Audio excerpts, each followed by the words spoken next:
Rated E for everyone. Sega.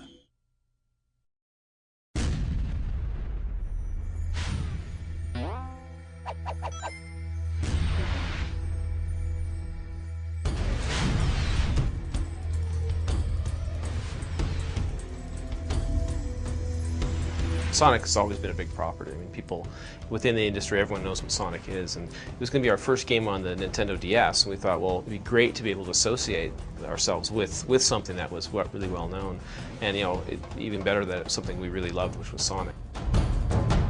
It seemed to resonate for BioWare because our games are so focused on story and character, as well as exploration and progression, customization and combat. You put it all together, Sonic has all those things, and we just thought, what a great combination to try and make something really, really awesome. The world of Sonic is much broader and richer than most people realize. I mean, there's a lot of folks that are, of course, fans of the comics and TV shows, and they know that there's a lot there. So it was a great chance for us actually to look at this huge bunch of stuff and pick really cool things to have the player do. It's like a big toy box, actually. Yeah. It's a great universe to explore. Sonic is associated with speed, and RPGs not always are.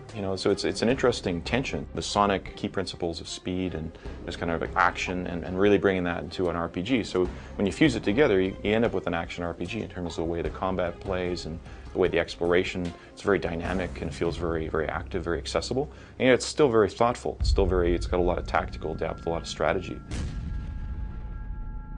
We approach our design in a few different ways. One of them is to consider pillars of design. We call them activity pillars. There's 4 of them, really.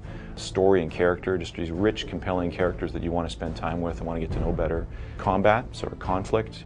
Naturally, that's part of a lot of games, and Sonic certainly enables that. And progression customization, so you're able to advance your characters and give them cool new abilities and attributes. And exploration, and you look at some of the graphics in the game, you understand how rich and lush and beautiful they are. So it enables that. It really facilitates that. And I think we just looked at Sonic from that respect and saw that there was a lot of potential to really fulfill those activity pillars and really enable players to have a great time. One of the goals we set out was to really stand out as a developer on the Nintendo DS and make something really great. Make something that people on the DS are going to look back on 10 years from now and go, wow, that was one of the best games on the platform. So we're excited. We think we've got a great game that we're nearly finished, and we're still polishing it, though. Yeah. a little more to get there, but it's got to get to the BioWare level of quality.